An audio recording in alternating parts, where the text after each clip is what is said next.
È stato il giorno della resa dei conti nel Carroccio targato Salvini. Il Consiglio federale riunito a Padova ha deciso il commissariamento del provinciale di Belluno per dichiarazioni in contrasto con la linea politica del segretario e per le accuse relative alla svolta del partito verso l'estrema destra.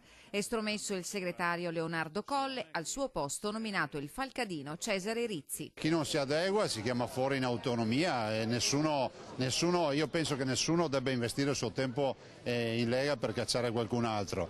Se qualcuno non condivide più le idee se ne va. Poche storie, ribatte Leonardo Colle. La verità è che non hanno avuto il coraggio di espellermi perché non vogliono darmi la soddisfazione di ottenere ciò che chiedo, cioè di uscire da questo partito in cui non mi riconosco più. Non vogliono cioè darmi l'attestato di antifascista. Al timone della Lega, conclude Colle, abbiamo un Bossi Bonsai.